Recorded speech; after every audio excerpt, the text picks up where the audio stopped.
everyone, it's Kerry back with you today. As I'm sure loads of you are aware, there's been a tag challenge going on, a 30-day tag challenge on Facebook um, between Tracy Fox and Andrea from Artie Mays. I'll leave links to both of their groups in the description box below if you'd like to pop over and have a look for some inspiration and also join in. But we've all been making lots of tags, and I've been a bit obsessed with is these little tiny button charms. So I've been just using up buttons from my stash and then using some old bits of jewellery and wire to make them into little charms. Now, I'm not a jewellery maker, so my wire wrapping skills are less than average. But for me, I don't mind if they look a little bit rough and rugged. Sometimes I think that adds to the appeal of it. So this one's a bit of a mess. I can get my camera to focus there. But I actually don't mind it looking a little bit rough. I think it gives it a bit more character. And you can do all sorts of different things with the buttons. So this one I've added a butterfly and also a little pearl bling to a little pearl bead to the wire. So I'll show you how I've made mine, and I'm sure there are loads and loads of tutorials out there on YouTube. I was actually inspired by a picture that I saw on Pinterest. So you'll need some buttons. You'll also need some wire. Now, I don't have a great selection of wire. This wire is really, really, really thin and not very strong at all, but I've still been able to use that. I have a little tiny bit of this 20 gauge wire left, which is what I've been using mostly. And then my husband pulled apart, I think it was a transformer or something, and he saved this copper wire for me, which I also have been using. So it doesn't really matter what sort of wire you have to use. I've also used a little bit of wax thread just to make a very simple one here. So if you don't have any wire, you can still make little button dangles, you know, just using thread or embroidery floss or whatever you have. So to begin, I cut a little piece of wire about 3 to 4 inches, I guess. And this wire is pretty soft. I can manipulate it fairly well with my fingers. I've got these little jewellery making pliers which I'll use as well. So it doesn't matter if your button has 2 holes or 4 holes, but if it's one of the buttons that has a shank on the back, they don't work as well because the button wants to fall sort of face down, whereas with the holes it just sits nice and flat. So I poke my wire in so that it's protruding about 1.5 inches, and then I just push the 2 ends of the wire together.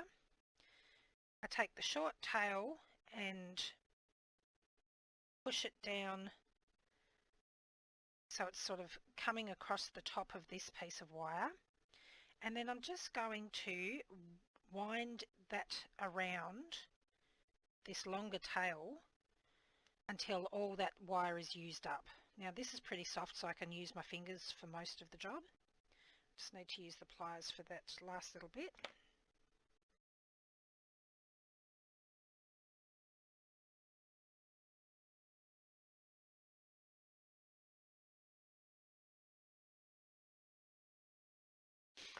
So once I've got that wrapped around, then my button is secure on here now. It's not going to fall off anywhere. So at this point you could just pop a loop in the top, and the way to pop your loop in the top is if you've got these round nose pliers, you can just bend the wire down at a right angle, so it's this shape, and then this tail is much too long to make just a little loop, so I'll cut a little bit off, leave myself about 1 inch, and then just using the round part of my pliers, I'm just going to go round, keep going round until I get to the top of my twisted wire, and now I've got a little loop in there, so I can hang that on a bowl pin or onto a jump ring and hang that on, and I've got my little basic button charm there.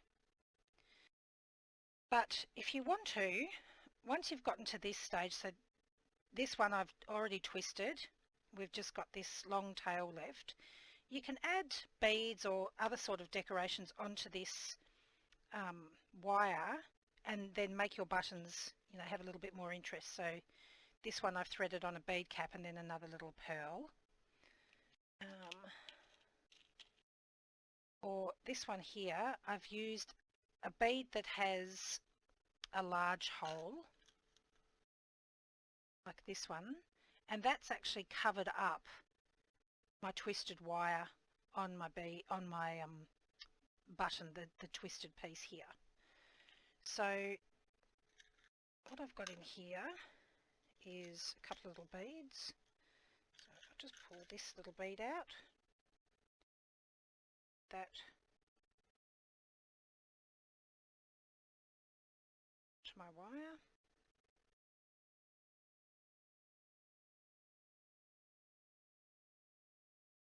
Then I've also got a little butterfly bead here. Thread that down onto my wire as well. And then again, I need to leave myself about an inch past my last bead. I'll trim off that excess.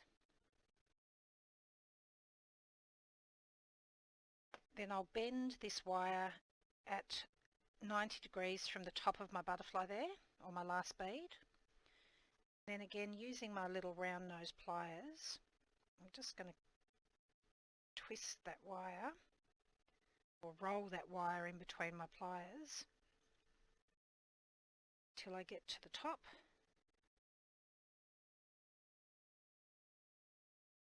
Then I have another little charm there ready to hang on my tag. Once your charm is finished, you still have these other 3 holes in this case, or if it's just a 2-hole button like this one, you can still use those to add extra elements onto your charm. So I could use a bowl pin, for example, and go through this button hole, and then maybe I want to add a little charm or something on there as well.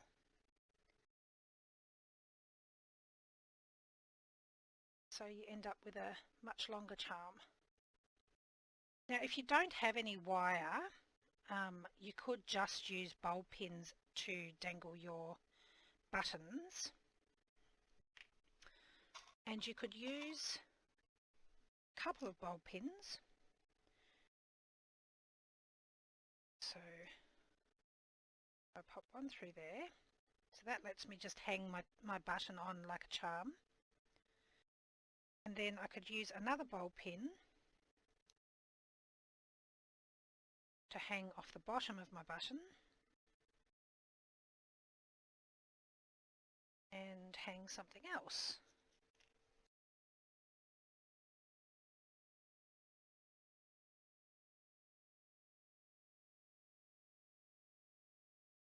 So then you're not needing to use any wire wrapping at all, you're just using bowl pins.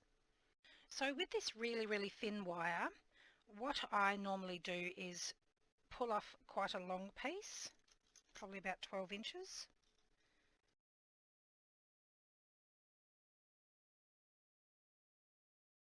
And then I double it, and then I double it again. Then I twist it a little bit so that those wires are sort of twisting to become one solid piece. So once I have my one solid piece, you might need to squash your ends nice and flat so they'll fit through your buttonholes. And then you can use it just as we use the other wire.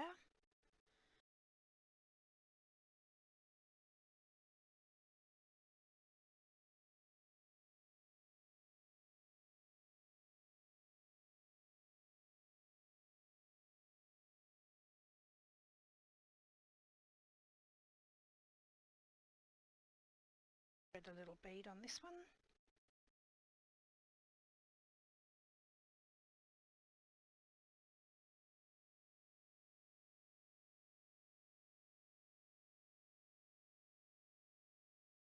then bend my wire over at a 90-degree angle, cut off a little bit excess, using my round pliers to make my loop.